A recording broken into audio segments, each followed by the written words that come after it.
London, June 15th, 1944, 9 days after the Normandy landings. In the smoke-filled study at 10 Downing Street, Winston Churchill prepared to present what might be his most audacious idea yet. Across from him sat General Dwight Eisenhower, Supreme Commander of Allied forces, nursing a brandy and sensing trouble. "Ike," Churchill began with characteristic gravity, "we must address a sensitive issue concerning General Patton." Eisenhower's muscles tensed instinctively at the mention of his most talented and troublesome subordinate. "What about George?" Churchill drew on his cigar thoughtfully. "Patton currently leads our Phantom 1st U.S. Army Group, Operation Fortitude centerpiece. The Germans remain convinced he's preparing to invade at Pas-de-Calais, and the deception is working magnificently," Eisenhower confirmed. "Wehrmacht divisions sit idle at Calais while we fight in Normandy." "Indeed, which brings me to my proposal." Churchill leaned forward. "I want Patton deployed to France, publicly, ceremoniously, to command Third Army. Let him loose across Brittany." Eisenhower nodded cautiously.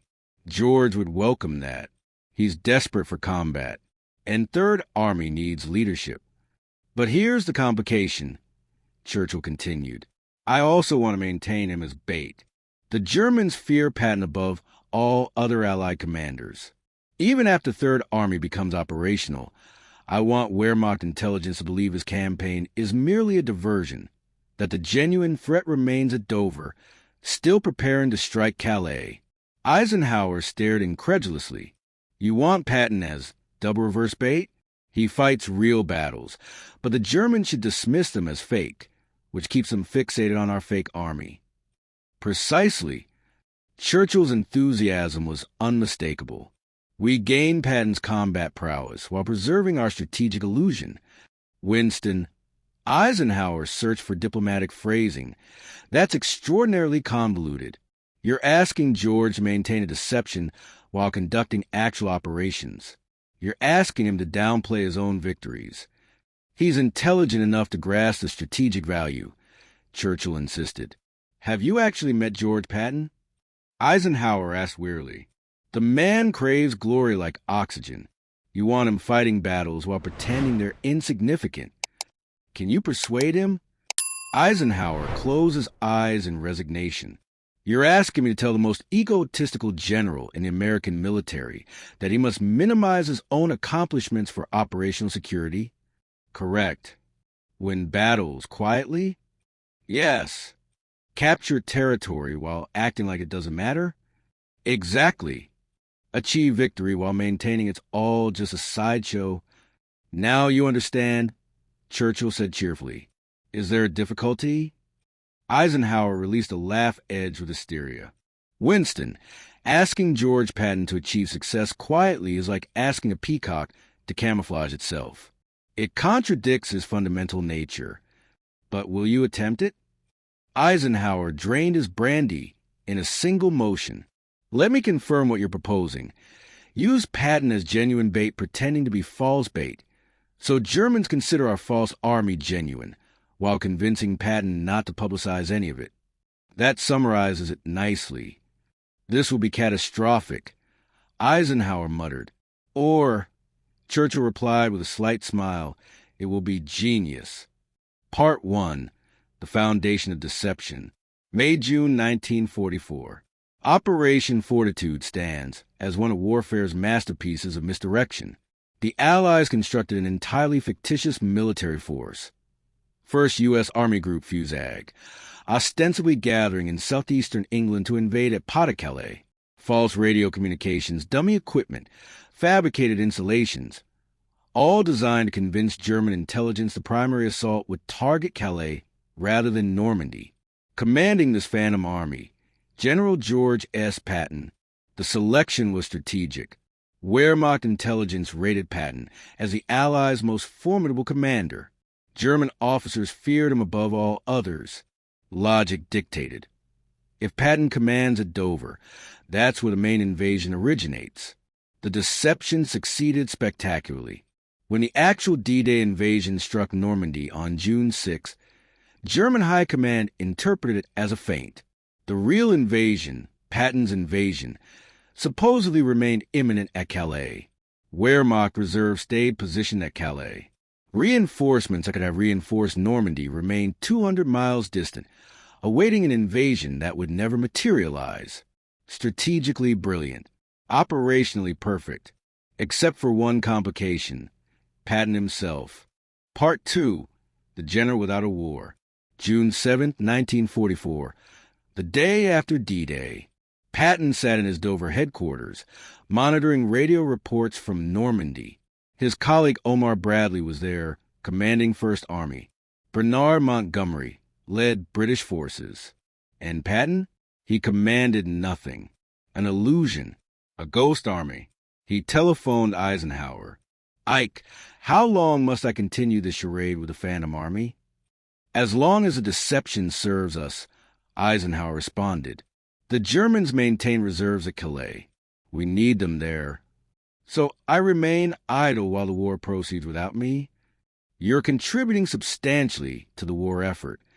I'm a theatrical prop." Patton exploded. "A scarecrow designed to frighten Germans. I'm a combat commander.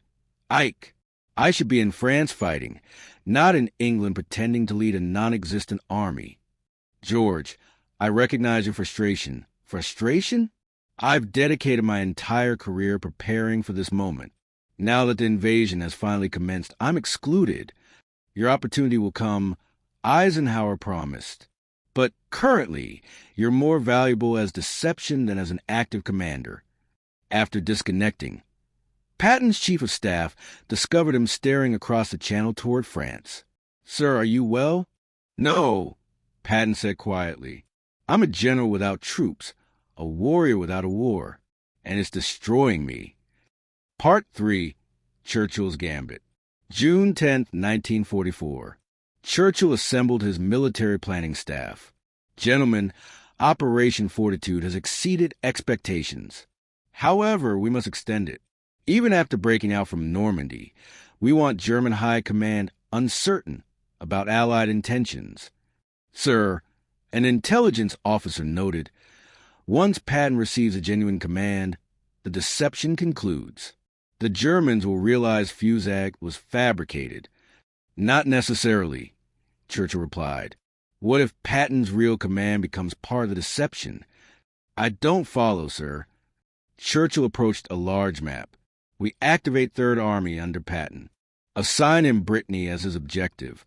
He conducts actual operations, captures genuine territory. But, and this is essential, we minimize his operations publicly, present them as a sideshow, a distraction, while the supposed real threat still gathers at Calais. We maintain the fiction that Fusag exists," Churchill continued, "that Patton's Third Army is merely one component, and the main invasion force still prepares to assault Calais." An aide looked puzzled. "But, sir, Patton will be conducting actual combat operations. The Germans will observe this." "Precisely," Churchill said. "They'll witness Patton fighting in Brittany and conclude he's drawing forces away from Calais, where the genuine invasion supposedly approaches.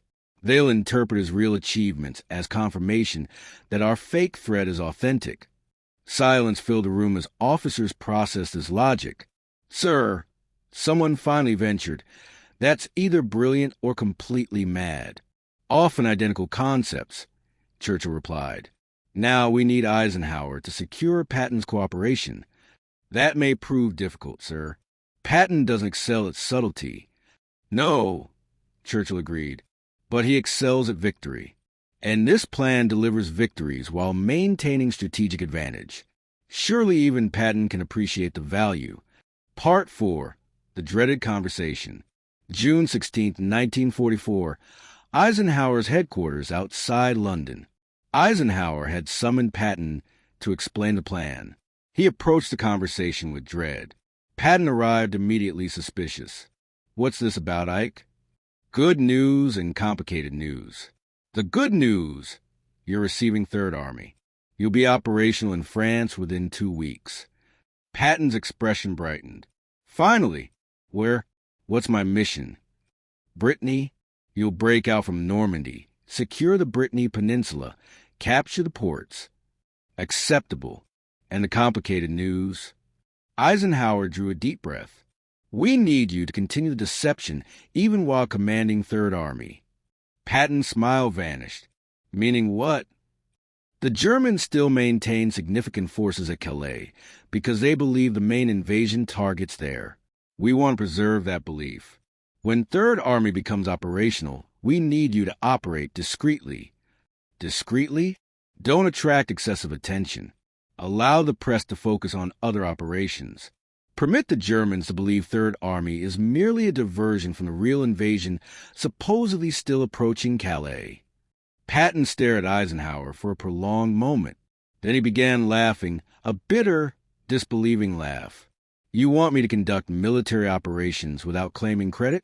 Capture cities while pretending they're inconsequential? Achieve victory quietly. For strategic purposes, yes. Ike, Patton exploded. Do you comprehend what you're requesting? I can't capture cities discreetly. I can't win battles without generating notice. The entire purpose of Brittany is capturing ports. How does one capture ports subtly? We're not asking you to conceal your victories, Eisenhower explained patiently. We're asking you to allow them to be interpreted as diversionary operations. The press will cover them, but we'll present them as secondary to Montgomery's operations. Patton's eyes narrowed. You want Montgomery receiving credit for my victories? No. I want the Germans believing Montgomery's operations matter more than yours. Which means Montgomery gets headlines while I do the actual work. Patton interrupted. George, this is strategic deception. This is humiliation, Patton said. I've spent 6 months in England pretending to command a phantom army. Now you want me commanding a real army while pretending it's also phantom. Not phantom, diversionary. Same thing. Patton roared. Eisenhower massaged his temples. George, listen. The more Germans we keep at Calais, the fewer we face in Normandy. The fewer in Normandy, the faster we break out. The faster we break out, the sooner the war concludes. Your ego is not more important than ending this war. Patton remained quiet for a long moment. You're asking me to sacrifice my reputation for operational security, he finally said. Yes. To win battles without recognition? Yes. To allow Montgomery credit while I do the fighting? That's not what I said. It's what will happen, Patton interrupted. Ike, I understand the strategic logic. I do, but you're asking me to become something I'm not. I'm not a subtle commander. I'm not someone who operates behind the scenes. I win loudly, boldly, publicly. That's my identity. Can you try being someone else? Just for several weeks. Patton regarded Eisenhower with something approaching pity. You want me to do what with my victories? Hide them? Minimize them? Pretend they're meaningless? I want you to win battles while maintaining strategic deception, Eisenhower said wearily. Then you want the impossible, Patton stated flatly. Part 5. Finding Middle Ground. June 17, 1944. After a sleepless night, Eisenhower summoned Patton back. Churchill joined via secure phone connection. Gentlemen, Eisenhower began, we must find a compromise. I'm listening, Patton said wearily. Churchill's voice came through the speaker. General Patton, let me be direct. You are the finest battlefield commander the Allies possess. Possibly the finest of this entire war. The Germans know this. They fear you. Patton said nothing, but clearly listened. That fear is a weapon, Churchill continued. A strategic weapon. When you assume command of Third Army, the Germans will panic. They'll assume you represent the main thrust of Allied offensive. We can exploit that panic. How? Patton asked.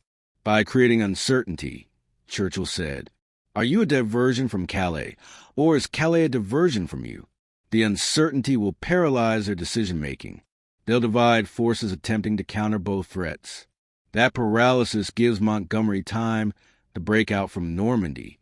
So I conduct genuine operations while the Germans question whether I'm real or fake? Precisely, Churchill said. you receive your combat command. Your victories are genuine and will be acknowledged, but the strategic ambiguity serves our larger purpose. Patton considered this. What must I do? Simply this, Churchill said. Fight as aggressively as you wish. Capture territory as rapidly as you can. But when the press inquires about your objectives, remain vague. Discuss Brittany as if it's a limited operation, not a major campaign. Allow them to believe Third Army is just one piece of a larger puzzle. Let me clarify, Patton said. I can fight using my methods. No restrictions on tactics or operations. None whatsoever, Churchill confirmed. But I must downplay my own achievements in interviews for several weeks until the deception becomes unnecessary. Correct. Patton looked at Eisenhower. And you'll provide everything I need? Supplies, support, authority? Within overall supply constraints, yes, Eisenhower said. Patton remained silent for 30 seconds. Fine, I'll do it, but understand something. I can control what I say. I cannot control how impressively I win. If Third Army achieves spectacular success, people will notice. Deception or not, that's acceptable, Churchill said. We're not asking you to fail quietly. We're asking you to succeed while maintaining strategic ambiguity. That I can do, Patton said, then added, but Winston, when this deception ends, I want full credit for everything Third Army accomplishes. Every victory, every mile advanced, every German division eliminated. No more allowing Montgomery to steal my glory. You have my word, Churchill said. When appropriate, history will know what George S. Patton achieved. Part 6, Unleashed. July 28, 1944. Third Army becomes operational. Third Army entered combat in France. Patton's orders were straightforward. Break out from Normandy. Secure Brittany. Capture the ports of Brest, St. Malo, and Lorient. What followed exemplified vintage Patton. Fast, aggressive, relentless. Third Army advanced 30 miles the first day. 50 miles in 2 days. By week's end, they'd reached Avranches and poured into Brittany. At SHEF, intelligence officers monitored German reactions. Sir, an analyst reported to Eisenhower, German intelligence appears confused. They're intercepting Third Army communications, but remain uncertain whether it's the main Allied offensive or diversion. Perfect, Eisenhower said. Exactly what we intended. But then reports arrived about Patton's press interactions. General Patton told a reporter that Third Army is just beginning. A press officer reported nervously. He said Brittany is a sideshow compared to what's coming. Eisenhower groaned. He's supposed to present it as a limited operation, not promise greater things ahead. Sir, with respect, this is General Patton. Subtlety isn't his forte. Part 7, The Torture of Restraint. August 2nd, 1944. Patton held his first major press conference since assuming Third Army command.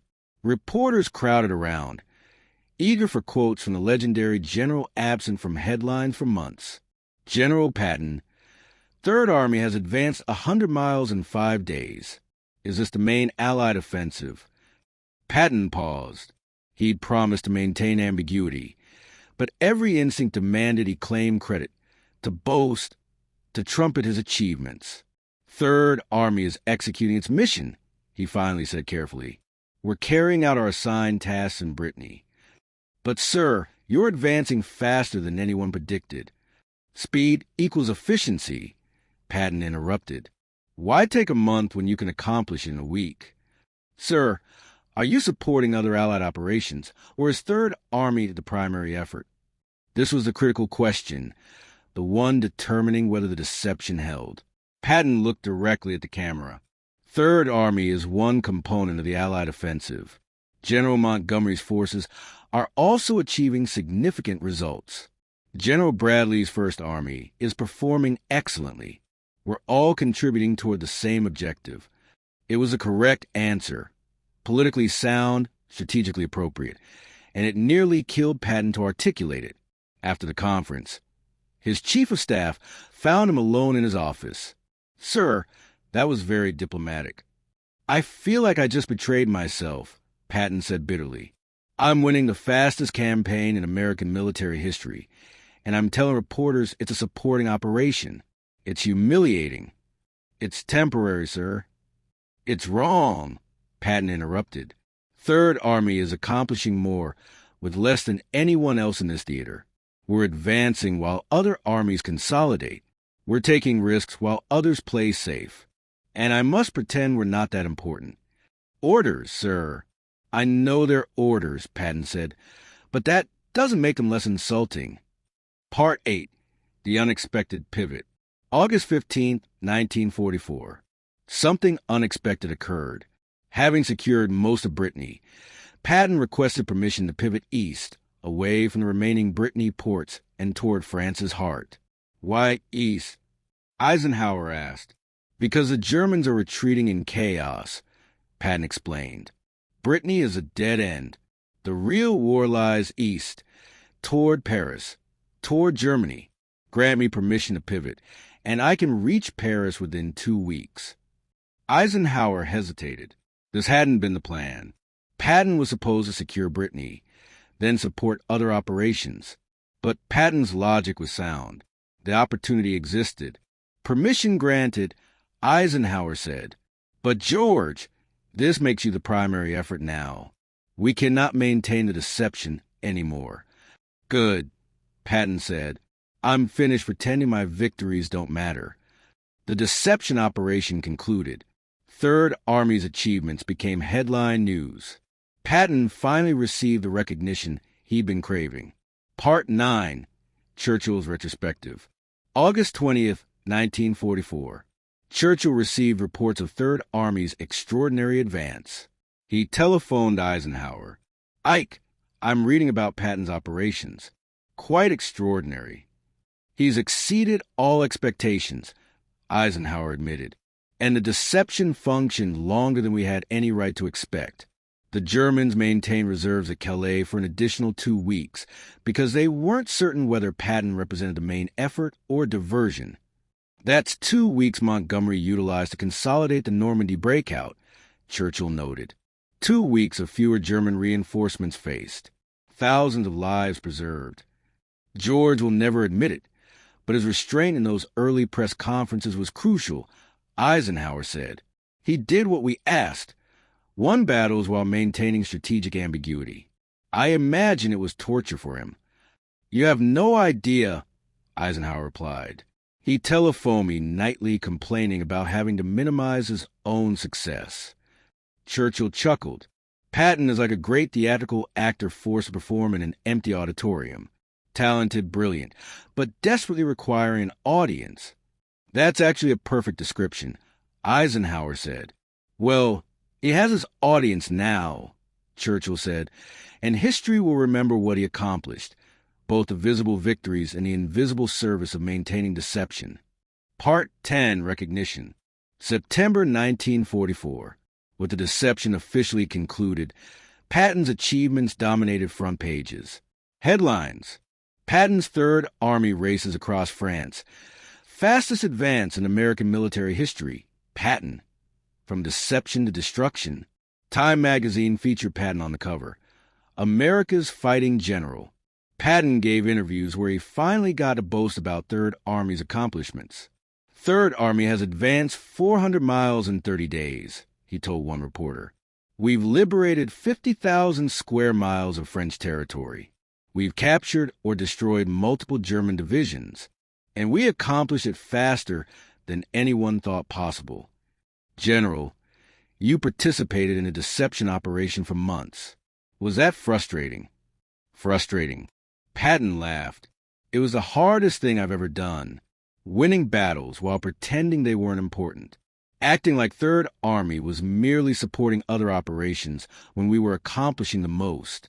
Yes, it was frustrating." Patton paused. "But it was necessary. I didn't enjoy it, but strategic deception saved Allied lives.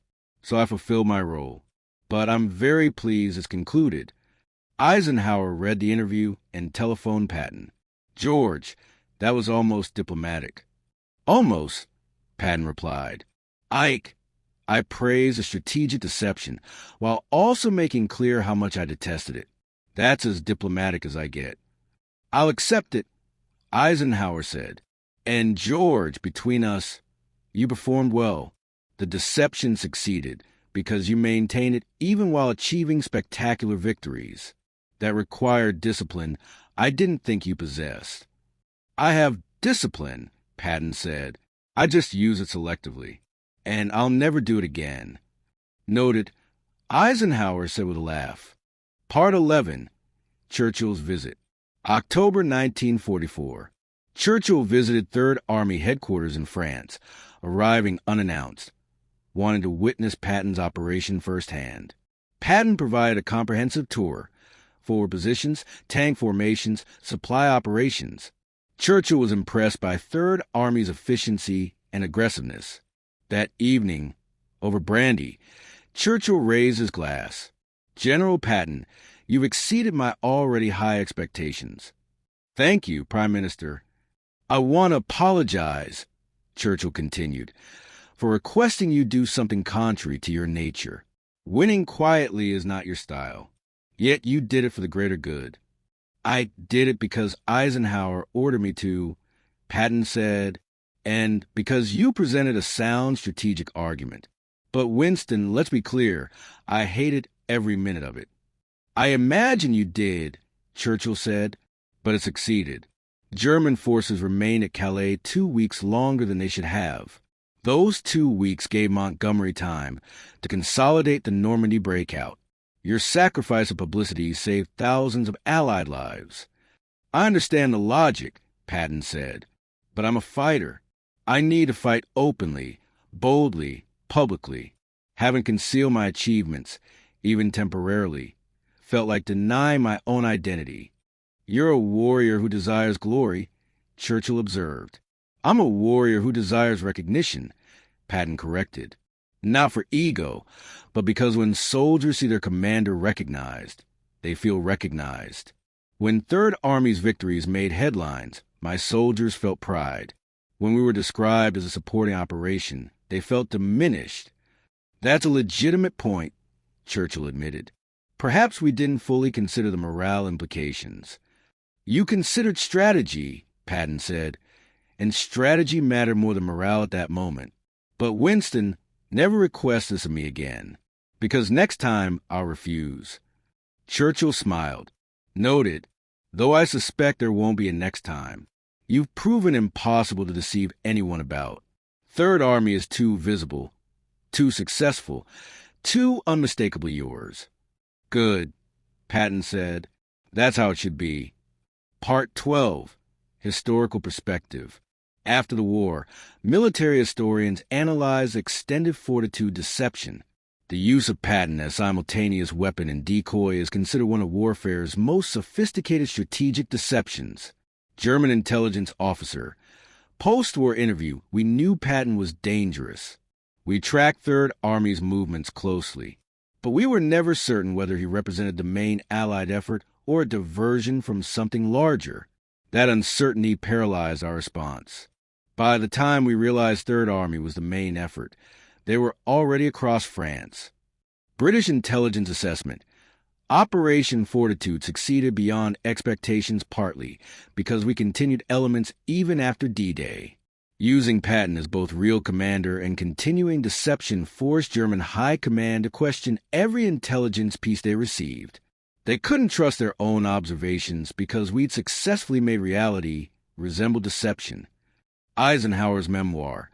Convincing Patton to minimize his own achievements was one of my most difficult command decisions.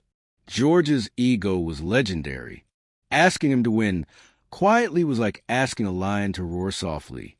But he did it.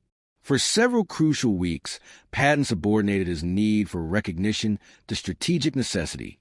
It may have been his finest achievement of the war, precisely because it required him to become something he wasn't. Churchill's memoir. Patton was perhaps the only Allied general who could have served dual roles, aggressive battlefield commander and strategic deception. His reputation made him valuable as bait. His tactical brilliance made him valuable as a weapon. Using him as both simultaneously was risky, complicated, and brilliantly successful. Epilogue, the impossible made possible. June 15, 1944.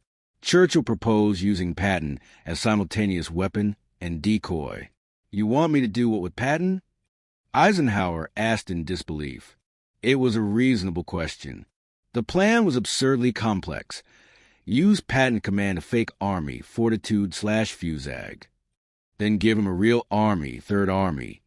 But maintain the deception that his real operations are diversionary, while the fake army supposedly remains a real threat, all while managing Patton's ego and need for recognition. It shouldn't have worked. By every reasonable assessment, it was too complicated, too dependent on Patton's cooperation, too likely to fail. But it worked anyway, because three brilliant, difficult, complicated men, Churchill, Eisenhower, and Patton, found a way to make it work. Churchill provided the strategic vision. Eisenhower provided the diplomatic management. Patton provided the battlefield execution. Each frustrated the others. Churchill's plans were overly complex. Eisenhower's management was too cautious. Patton's ego was insufferable. But together, they created one of history's most successful military deceptions. You want me to do what with Patton? The question captured Eisenhower's entire experience managing history's most difficult general. Use him as bait. Use him as a weapon. Use him as both simultaneously, while asking him not to publicize it. Yes, all of the above. And somehow, impossibly, it worked. Because Patton, for all his ego, for all his need for recognition, for all his inability to be subtle, understood strategic necessity. He hated winning quietly. It contradicted every instinct he possessed.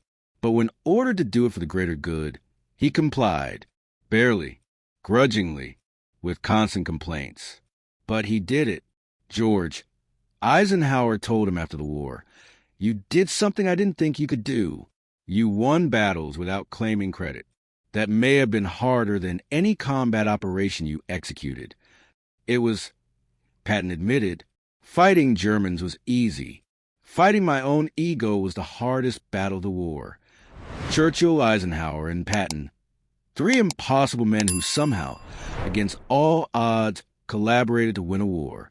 Not despite their differences, but because their differences complemented each other. Churchill's strategic brilliance, Eisenhower's diplomatic skill, Patton's tactical genius.